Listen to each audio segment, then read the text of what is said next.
Hayo, siapa di sini yang suka menyantap hidangan opor ayam? Sajian olahan ayam dengan santan ini biasanya tersaji dengan lontong, nasi, atau ketupat.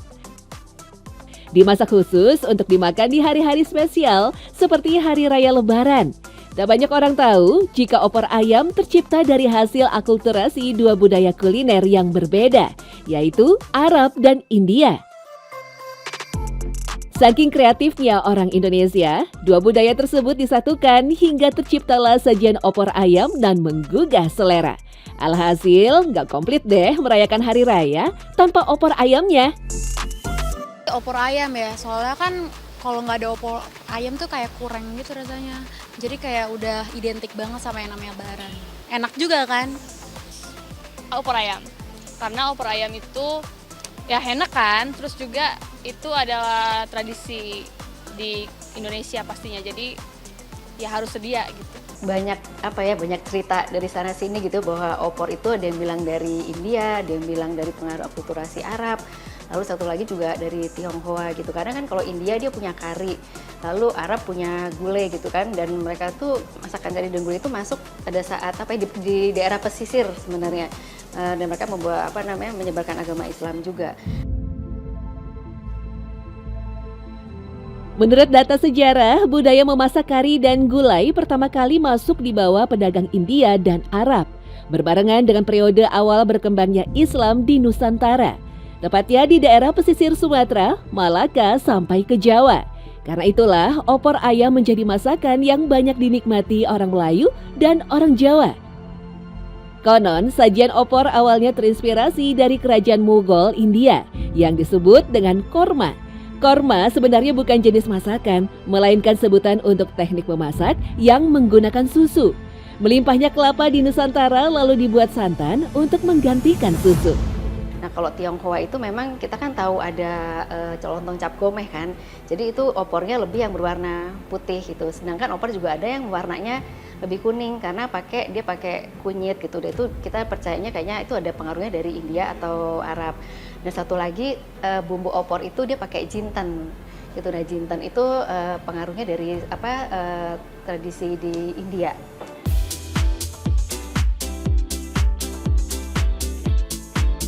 Bagi masyarakat Jawa, makan opor ayam harus dihidangkan dengan ketupat. Bukan hanya sekedar pelengkap makan saja, namun banyak filosofi yang terkandung di dalamnya.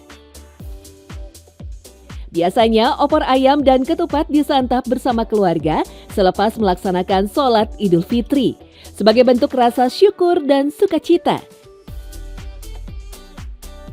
Alkisah pada abad ke-15, tradisi menikmati opor ayam dan ketupat diperkenalkan oleh Sunan Kalijaga bersamaan dengan tradisi Idul Fitri. Intinya adalah sebenarnya katanya opor ini kan bahan utamanya adalah santan. Santan tuh sangat di Indonesia tuh sebagai bumbu utama, apalagi untuk kudapan Nusantara ya. Tapi untuk opor ini kan memang santan ya, dan santan itu katanya filosofinya bahasanya dari bahasa Jawa itu artinya pangapunten gitu. Kita minta memohon maaf.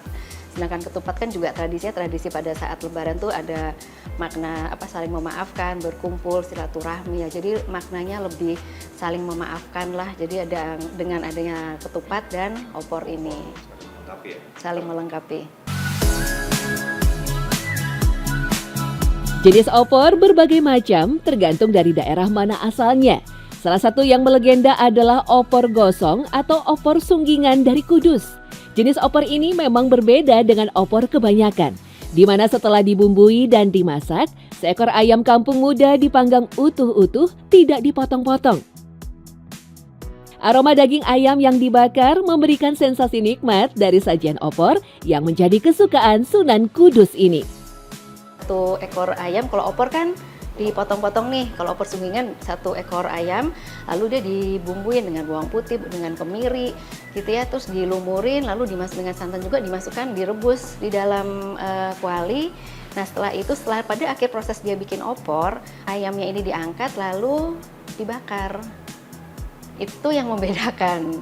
Jadi nggak setelah direbus lalu langsung dinikmati, tapi itu dibakar. Tapi memang kalau di Indonesia itu kan kebanyakan lebih ke folklore dan memang apa oral gitu ya, dari mulut ke mulut. Tapi saya juga belum bisa menemukan apa yang tertulis gitu, tapi sudah diturun temurun. Dan memang kalau di Kudusnya sendiri kayaknya jarang, dan hanya ada satu yang setahu saya yang paling terkenal adalah satu penjual yang menjual opor sunggingan ini.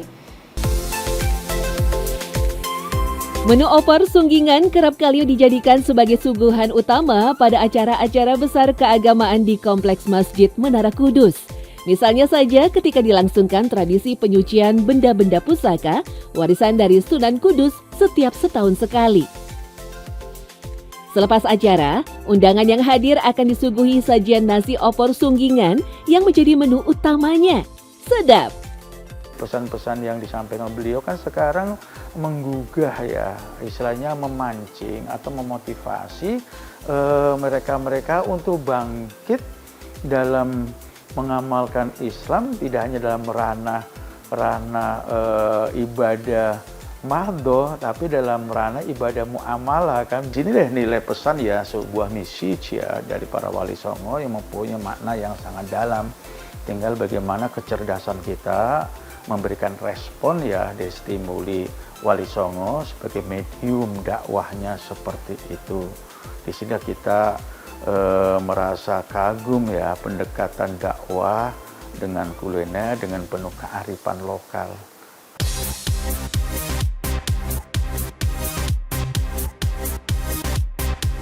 Bersama menyebarnya Islam ke seluruh wilayah Nusantara, sajian opor ayam menjadi semakin dikenal. Racikan bumbunya lalu menyesuaikan sesuai dengan sumber daya alam dan kebiasaan penduduknya. Alhasil, kuliner opor ayam menjadi semakin beragam, menyesuaikan dengan selera dan tata nilai adat istiadat setempat. Tergantung di keluarga masing-masing sih, karena kan yang namanya opor itu namanya makanan itu kan bisa berpindah karena pernikahan, lalu karena peperangan, karena ya lebih karena pernikahan ya. Kalau misalkan dia kebiasaan bikin yang warna kuning, tapi setelah dia menikah pasangan atau anak-anaknya suka yang dengan warna putih, ya otomatis dia akan menyesuaikan juga. Tak bisa dipungkiri jika terciptanya opor ayam menjadi bagian dari strategi dakwah para wali untuk mengislamkan Nusantara. Nilai-nilai keagamaan dan kebersamaan dipupuk dengan penuh kasih sayang. Tak ada beda antara rakyat kecil dengan golongan berpunya. Bisa dipahami jika dengan cepat Islam mendapat tempat di hati para pemeluk agama sebelumnya. Mereka lalu berbondong-bondong memeluk Islam. Jadi memang kita Indonesia ya ini kaya sekali dengan nilai-nilai pesan-pesan yang sifatnya universal, dan ini dibangun menjadi sebuah culture ya, membuat sebuah peradaban. Jadi kalau ditawarkan sebuah makanan, siapapun mereka, agama apapun juga, dia susah untuk menolaknya. Karena kalau menolaknya kan agak sedikit menggores ya, ada sisi kalbunya, hatinya. Oleh karena dia akan menerimanya. Apalagi ada budaya mengatakan kalau menolak rezeki, menolak apa itu makanan, itu sama aja menolak rezeki. Kini kita bisa menikmati sajian opor ayam kapan saja. Tak perlu menunggu waktu hari-hari raya keagamaan seperti Lebaran. Harganya pun terjangkau, per porsinya Rp18.000 saja. Dijamin nikmat pokoknya.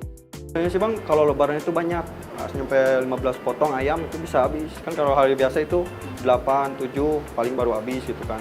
Tapi kalau Lebaran itu ada yang lewat online, ada yang pokoknya kesini juga banyak Bang, rame soalnya. Terus kan kalau di sini kan pakainya ayam kampung, itu yang membuat rasanya beda gitu Bang, beda sama ayam yang lainnya. Kalau kayak biasa, boleh? Ya kayak kurang gimana sih, kurang enak Bang rasanya. Jadi empuk tapi cuman beda rasa.